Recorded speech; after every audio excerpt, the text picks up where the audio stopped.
bookstore, which was like completely normal. And just the prologue was so intimate. I had to stop reading in the bookstore and like go home in bed and read. Like that's how like deep it is. It's like you don't even want anyone to watch you reading this. But she's amazing. She's just hats off of me. So I'm so excited. There are a lot of writers that write sentences that are breathtaking, but Jessie writes sentences that are breathtaking, and then they hit something familiar in your internal life, and then you want to pick up a pen and start writing too. And this is such a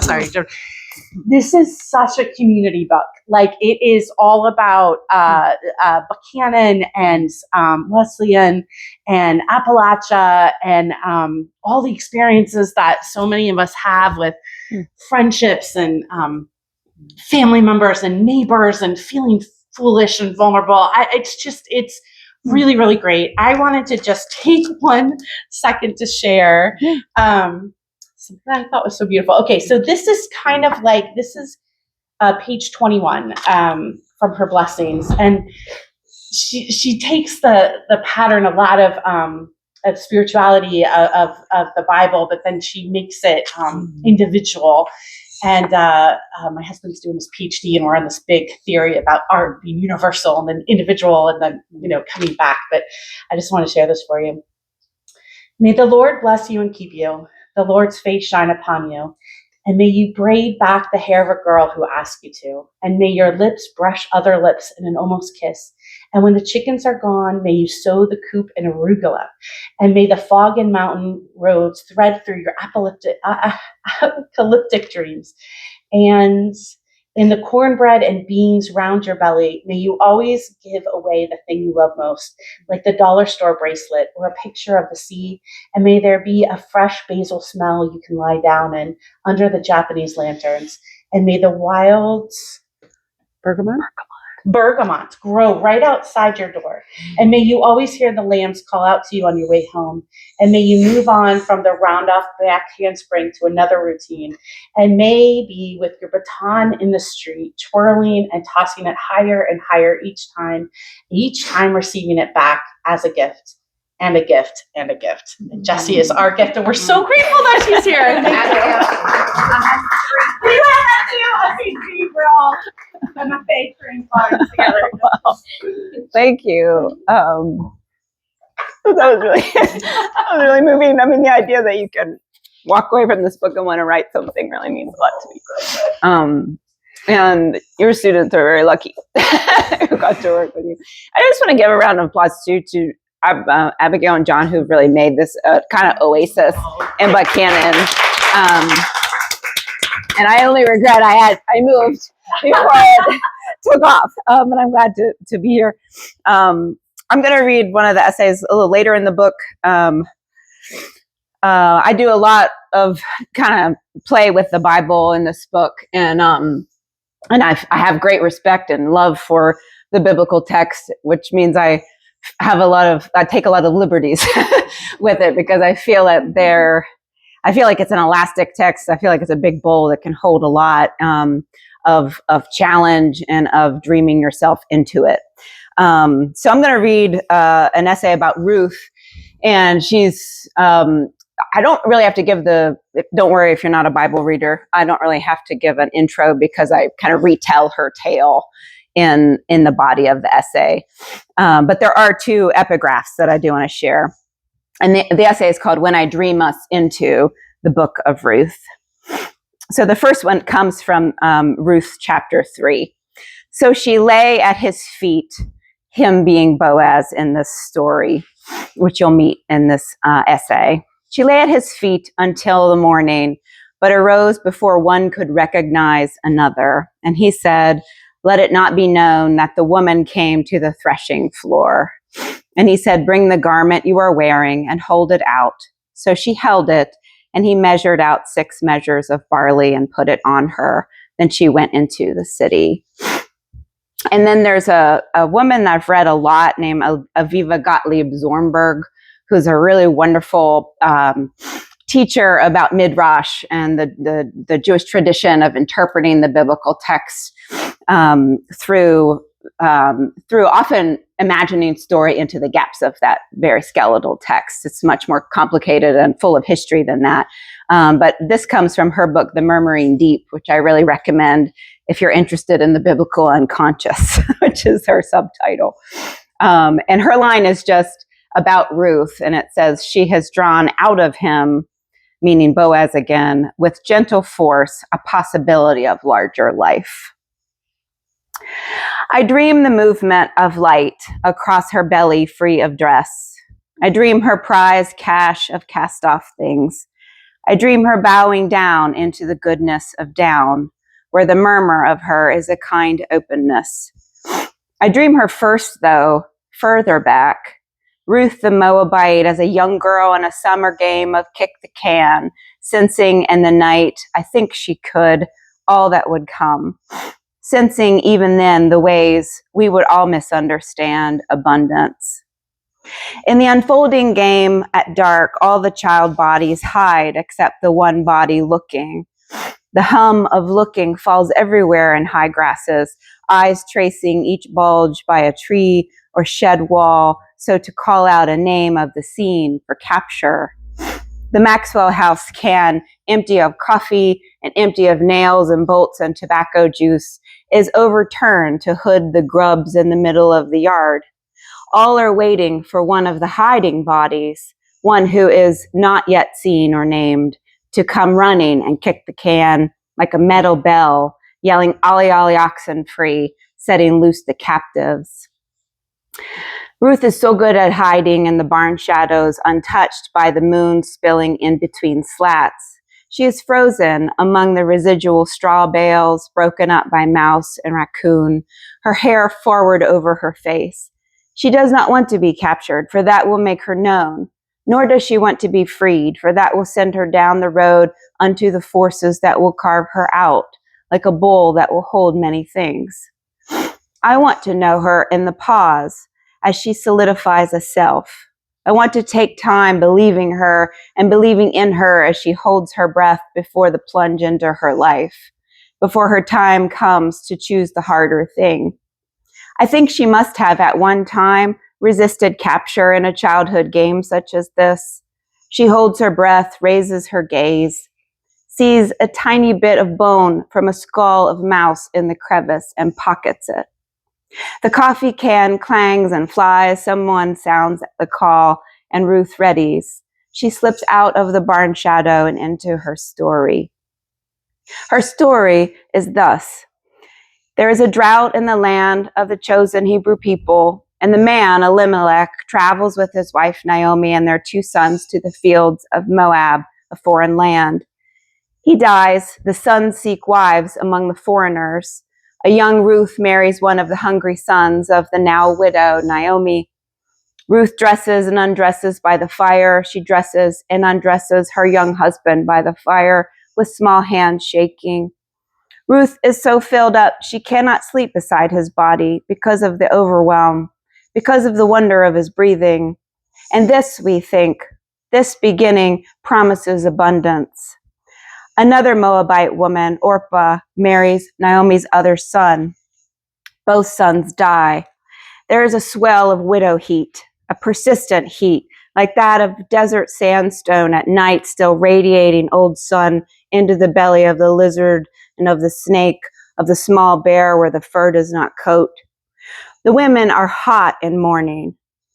Ruth can find no cooling creek, but finds the dry bed of a once creek and gathers driftwood in the front bunch of her dress, a few sticks tumored out beautifully with parasite. And from a distance, Naomi and Orpah watch her.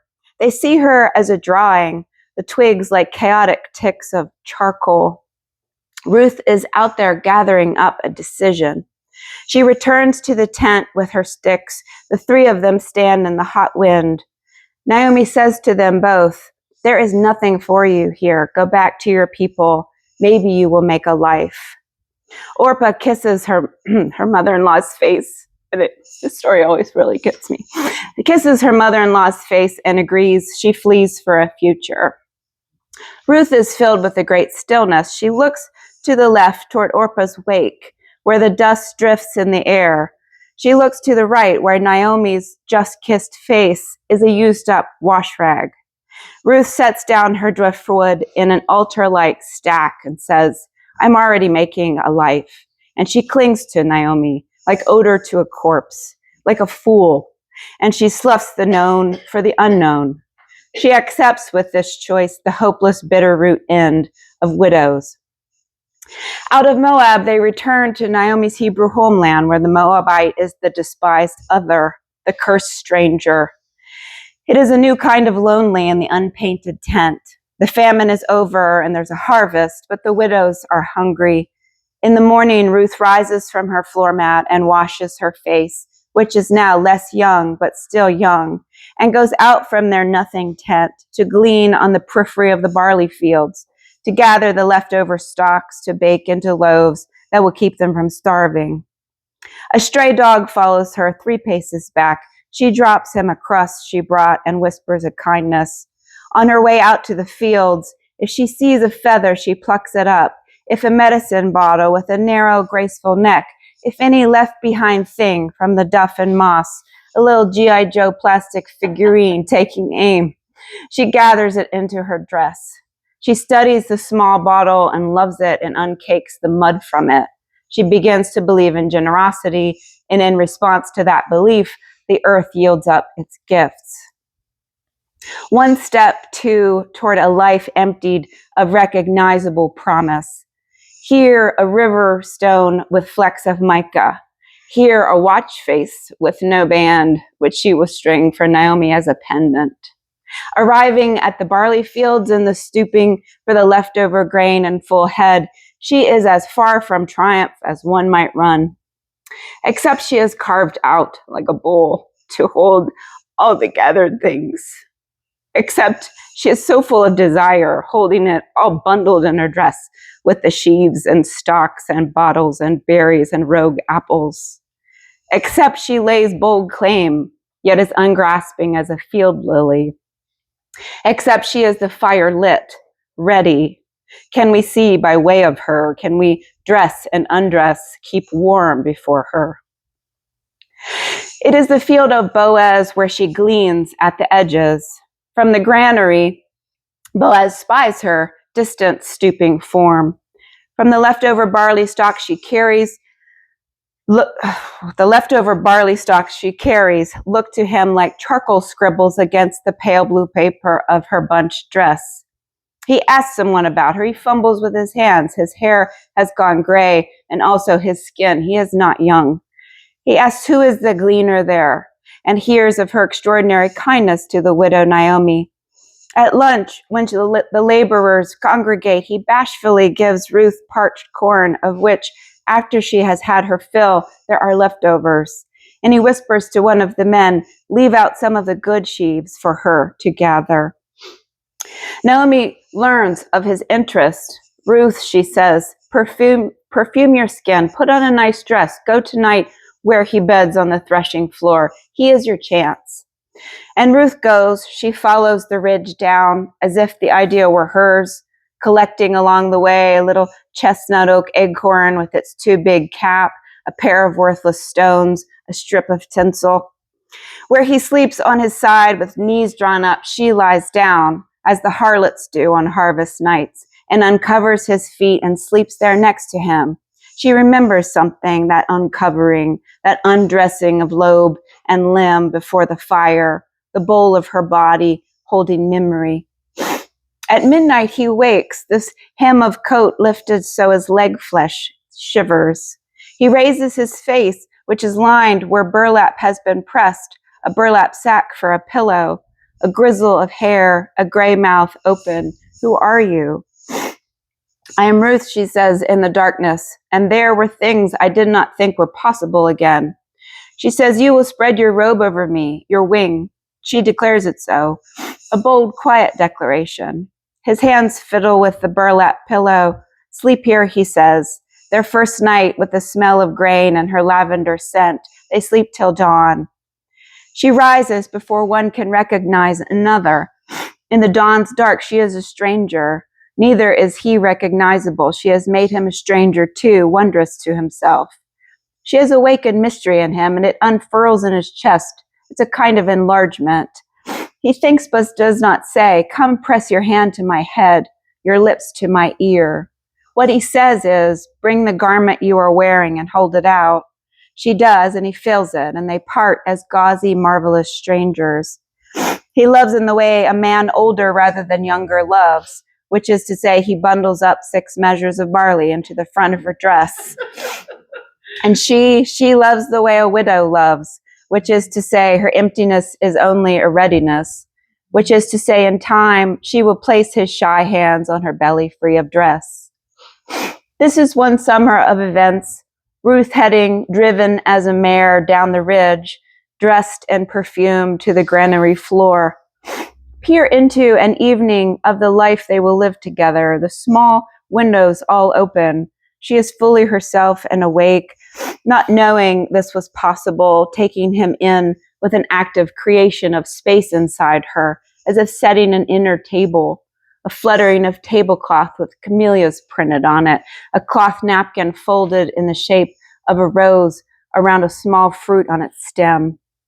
No window screens, the wind a rush, an exhale, a sky into space, and somehow space drawing in sky. Soup and bread offered on her table and taken, given and taken and drunk, the soup drunk with both his hands around the bowl. The fire is lit. They lie on the floor on blankets. "Oh, see all of me," she says, the blonde hairs on lower back, then the fact of belly, his swell and rise and taste. The firelight makes the room twice as big when reflected in the large picture window, and they see their used up faces. There we are, the leftover. There the ample feast. Ruth, the gleaner, prefigures the gatherers of cast-off things, the edged-out people, the widowed, the divorced, the single parents, the orphaned and exiled, a people at the margins of promise. And for the rest of the life that Ruth and Boaz will live together, when he is out walking, he will collect for her the snake skin and the papery penny from the penny tree, the great magnolia seeds studded with red-orange berries, lion's mane mushroom furring the tree white, another tiny G.I. Joe and tail feather, and the medicine bottles of varied sizes, foraged from the field and woods for her. What she chose was the harder thing. She chose to walk in the lowly place of dust and doom, and to see the world as generous and thus made it so. This kind open light coming from her belly and chest, her inner solid substance. She shone with it with no tie to reward. She took Naomi's bony hand and walked and gathered until she came to know abundance differently in the meager stalk. Boaz stands there on the granary floor after she has risen and gone that first time, looking out at a field at dawn, when features of the face blur and the being inside each being shapeshifts and glimmers and becomes. His face becomes beautiful. The unchosen Moabite awakens firelit home in the midst of the chosen people. When I dream us into the book of Ruth, you and me, in our new love, I see us following after her, trying to imitate her movements like children making gestures larger than their small bodies are capable of. I try a movement down the ridge. She, as widow, guides me into love again at midlife. She lights the fire in our fireplace. She wears her favorite green sweater. In all noticeable ways, she stands in the same place at evening that she stood in the morning, yet she has changed, having imperceptibly gathered in the good, examined it, each part, as if choosing gemstones or the best meats for a stew, though the things gathered are of little worth, the foraged and forgotten things. Here, the bafflement and awe, the shaking hands, the awe and the pierce. She says, I'll light a lamp for you, the wick, the tinder, the fireplace hearth. See your way by me. See how strange the used up. See how wondrous. They do not know how beautiful they are. They cannot get a handle on it. or on how abundance is not in the lined larder. It is in the teaspoon of honey or milk or salt. She says, stretched out your garment to receive. I see us clearly by her light, all the ways she will open us, and she remains simply trying to gather it all in, like sun-dried laundry from the line, like the dregs, the silts, the sediments and lees in the barrel, the hints in shadow, away from the dazzling light so swollen with promise. I find myself saying to you, we have this now, this feather found, this thrift store dress, this football left behind in my shed. The first cold night of fall, our bodies held, cupping, cupped, taught flesh where flesh is, in a few places of our middle-aged bodies still taut, going rigid with cold or pleasure or both, all the windows open. I see us thus, a football toss in the backyard, a divorced man and his son, and the man's heart flares with the underhand spiral, and the son's too, small as a hen's, it seems, only because his breastbone is about that big. In his tiny body, in a plaid shirt, a charcoal scribble streaks the boy's face, for he started to build a fire in the fire pit, and he touched the cold coals, bearing witness to an old, gladdening flame. And the man thinks, how will I be able to do this? Care for these children, even while he is doing it. An underhand toss gentle to his daughter next, her heart a thrum of heat. The man must receive grace the way he receives a ball found in the shed left behind by a previous tenant. And the woman watches, divorced from another marriage and another life, and coming alongside him in this game of catch. She touches the sloughed rattler skin she found, dried and rasping and recalling the snake body now somewhere rediscovering itself. She places the old skin on the bookshelf beside the river rock and the papery penny from the penny tree, each of these things and after. A gentle sign left behind that whispers, now you are beginning to understand that you are already making a life. The children asleep. The woman lets the man talk and loosen one button, too, of her dress that was bunched full of bruised Ida-red apples in the afternoon. The apples now dropped to the sink, the dress stained a little with apple rust. The smell of pie and open fire kettle dark butter, all held in hope within the blush of the scavenged Ida-reds, that cellar and sun smell, unsealed with a bite. It is this dress in which she gathered, baring her legs and feet. It is this one he removes. On the floor before the fire, which is lit such that it gives the room a space twice as big. The flames and bodies reflected in the picture window. There we are, the leftover. There the ample feast. Ruth and Boaz on the threshing floor that first night, when they sleep till dawn. What is the nature of their sleep? In the great risk of intimacy, perhaps he whispers, you are so kind, or you are magnificent as a mare. There are still mornings when she will go to him in the fertile hours, when one does not recognize another, when they are strange and lovely strangers, to take him into her. Ruth bears a son, Obed, who becomes ancestor to Jessie, to King David, to the Messiah, thus to all possibility and fullness of time, and rain and dew and all gingerly laid hopes. Thus we could read her into a narrative of triumph. We could read her abundance that way. But that might be a misreading. Her green sweater sleeves pushed up, her eyes seeking always in the duff a glint of glass or feather shaft, some tiny good. What is the nature of her dream that night on the threshing floor? Maybe Ruth does not dream of her noteworthy descendants, or of a full pantry, or of many-room tents and bright colors and gifts. Maybe she dreams us into becoming, you and me. She dreams us gathering and holding, She dreams of gathering and holding each scrap of fabric, each loose tufted seed, each piece of one another we find and recover.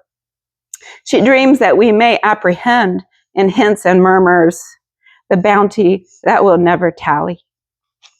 Thank you.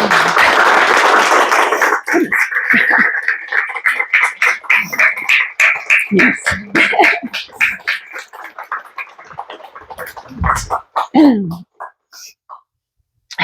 Magic. Well, we're happy to chat a little bit if people have questions. Also, stop crying and sign books. But I think we have a little time maybe to talk. I don't want to keep you too late for the drive home. Any questions people have this evening? Why is that up there? Yeah, Doc. Sorry. Someone's going to break the seal right now. Yeah. Sydney, Do you want this? both of you, thank you. Beautiful, beautiful reading. Sydney, though, you said that is an excerpt. Mhm. How much longer is the... That's a long one. I was thinking about Thorpe, who during my first year at the MFA, he said very seriously, maybe like halfway through the year, he was like, "You have to stop writing these 5-page pieces." And I was like, "Great, 30 pages." Let's go. I didn't mean for it to end up that way. I think that this one is the longest one. I'm working on like my first book of essays. I have a big conceptualization. I think this one is the longest one in there. It's like 26 pages, like maybe twice. Okay. Yeah. Nice. It just felt so full and I so know. complete as it was, and I'm just wondering where it goes from there. I'm hungry for the rest of it. Thank you. That's so nice. I was so concerned because this one is like, there's a lot of like threads throughout it, and it's long. And so like pitch for having your workshop group, bless my Sunday night workshop group. I had to take this to them like 3 times, and they'd already like seen it in its like earlier versions. And I was like, how do I, because if I just took the first half, I was like, then it's just everything starting, and you would never get to anything that I hope is like satisfying. And so there are like other threads that run throughout it, and one of them is like the dream journals themselves over time. And so I felt like I had to pull threads out to at least give like a little satisfying taste of a couple of them. So anyway, that's really good to hear because I agonized over it. So thank you. Sure. So that's like a 3-strand braid, but the essay itself is a 5-strand braid. I would say yes. Like there's the dream journals I run. There's some other scenes. There are like some other lovers or like sleep partners, kind of like looking at that like vulnerability, intimacy piece. And then there is like a good chunk of research, which I find very fun, but is hard to listen to and like read it. So yeah, if you're like a researchy person, I've got many a citation. But the research you included though was fascinating. So I thought I read that out well. I have a question for you, Jessie. Can you tell us a little bit about how this book was scaffolded? By that I mean, you have sections, and then obviously you have the essays themselves. Are these like, they've been thoughts or items you've wanted to talk about for years, or you wanted a compilation so you had stuff that was already written, or was it all recent? Like how what's the age of these stories? Yeah, it's a great question. I love studying book architecture. I talk to my students about that all the time because I think sometimes we ignore it when we're just enjoying something.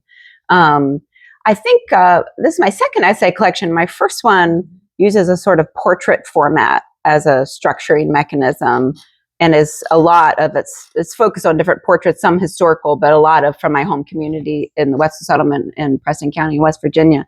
But this book, I think in some ways it grew out of imagery first. Like a lot of feathers started happening, and I got really. I'm really inspired by the writer Simone Weil and her book Gravity and Grace, and sort of this duality of weight and lightness. And so I started thinking about the yoke, the oxen yoke. And so the images, when oxen dream of oxen is the long last essay that was kind of the more ideological sort of draw of the book. So I wanted to think about, on a kind of philosophical level, human obligation, human freedom. But I also wanted to write about online dating for the first time and what it means sort of post-divorce love, and what some of that looks like. So there's some lightness in there too, and there's always a sort of Appalachian core.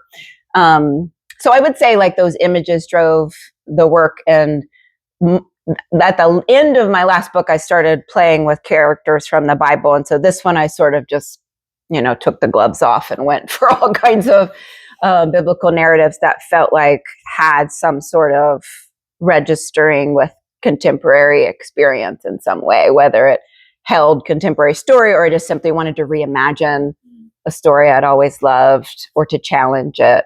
So I say all those parts kind of moved together. And then for some reason, the titling kind of helped with this one. There are a lot of when titles of When I Dream Us Into the Book of Ruth, When the Season is Fitting, When I Dream my there's a lot of dreams. Thank you, Sydney.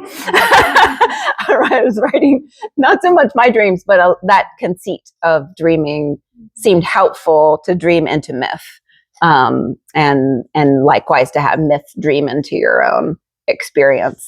So that just seemed like a real generative place. So I think all of those things, I'd say maybe it's about 8 years worth of work. So they're all kind of different parts of time, but then revised together within kind of a year.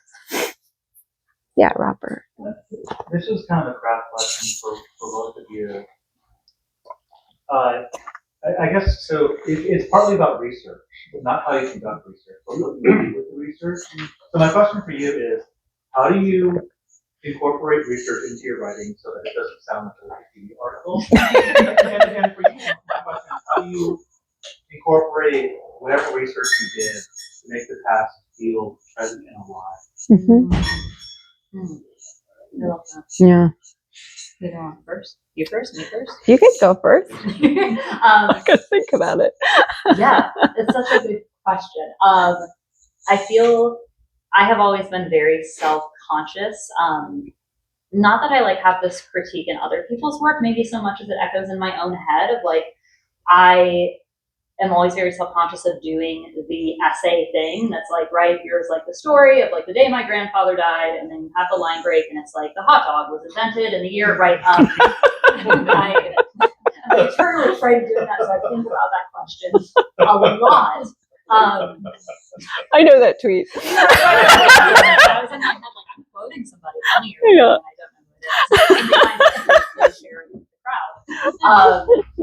Yeah, I mean, the times that I have felt satisfied by my own research are times in which the research felt very subjective.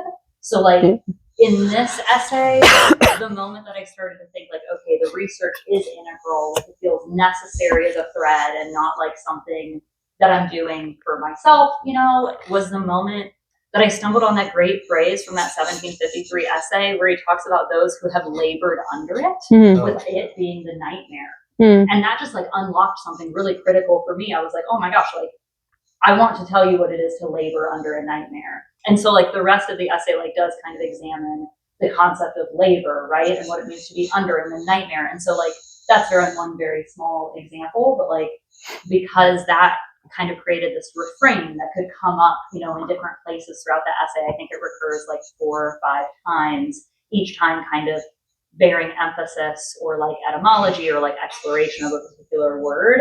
It became part of the framework. And so that felt good and necessary to me, and not something that I could pull out without fundamentally changing the progression of the essay. So I guess research, I feel only works if it's part of the machinery that moves the thematic exploration forward. So there is a ton of research that I pulled out because it ended up feeling more like it was for me, the writer, than it was for the reader, which when I have seen the kind of Wikipedia articles feels like it's for the writer as opposed to the reader, I guess. But I'm still very much thinking about it. And if anybody has thoughts, I would love to hear them, because I do read that sometimes and I see it in my own work and revision. And I just try to pull that out in. I love that. And I love the refrain idea, the when you can kind of hear lyrical chimes in research. And there's one line I'll quote from a William Goyen novel I love, The House of Breath, where he says, I touch you and name you. And he's talking about memory. And that's something I keep trying to say over and over in the essay. And so I think finding those refrain moments, and I do really love when I'm teaching incorporation of research, Philip Lopate's comment of to warm research with your own stylistic breath. And I always feel because you don't want it to sound like wiki, you don't want it to sound like a textbook. So I think that's part of it. How can you move it into your register, even when you're quoting syntactically around that, what you surround the research with, so that it feels like it's of a piece. But I also find research really exciting when you're when you kind of want to introduce a different strand. Like I have an essay in here on naming. It's called Answer When You're Called. And it's really about Mary Magdalene, the character, and sort of this one moment in the text where Jesus calls her by name, Mary, and then there's this recognition she has of him. So it's all about naming, and about my partner's kids not knowing what to call me. Do we call you mom or what? And that is an awkward question. So it's also about the names of things on the Chattooga River. So it's a lot of things and a kind of canoeing essay. But what I loved about working on that essay was there's so much beautiful writing out there about why we name things and what's interesting about it. So it allowed me to sort of build more strands by bringing in these other thinkers that just had such beautiful ways to illumine, the power and complexity of naming. So I feel like, I don't know, the friction of an unlikely strand is often what research offers to me in the generative process. I like that phrase. Yeah. Yeah. Jessie, to unpack that a little more, in your Ruth essay, the intentionality of the objects that you chose to pick up, I found like gently jolted in a pleasurable way that you, like I would expect the snake skin, right, to be back in biblical times and today, but G.I. Joe and tinsel, Yeah. can you speak to that? Yeah, I'm a little squirrely around, like, contemporizing, historic or mythic time, I think is maybe sometimes kind of silly, but what I love to do is enter a kind of no time. I mean, in some ways I feel like, myth is interesting, I think, because it does keep unfolding in any era. And I feel like one of the things that maybe why I use the word dream so much in the book is because I feel like what's really powerful about myth is this kind of dreamy gauze between, which can happen kind of imagistically on the page, between the ancient story and the contemporary one. And so I wanted to choose a few things that were also alive in sort of the narrators in my context. So finding those medicine bottles, or the G.I. Joe, which my partner's son is always finding. Who puts them in the dirt? Who knows? Other boys who have radar for each other. So I wanted, in some ways, for Ruth is more dream really than history in that essay, and so I wanted some of those images to kiss each other. I also want to touch on that. I'm so glad you brought that up.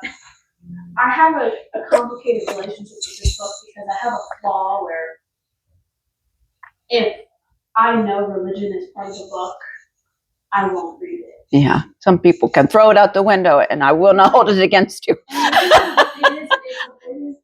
I name it a flaw because I do think it's one, right? I want to expand my discomfort. And so I'm so glad, like, reading this book, the way you modernized legend, myth, or the Bible, which a lot of people, take very personally as truth, it made it so accessible and, like, personable, if that makes sense. Like, the first story where the woman touches his cloak or his dress, like, and she's riding her bicycle to honor with flowers and whatever. It was like, at first I was like, oh no, what did I get? And then I was like, I just was like led by like a leash the whole time. I just could not put it down.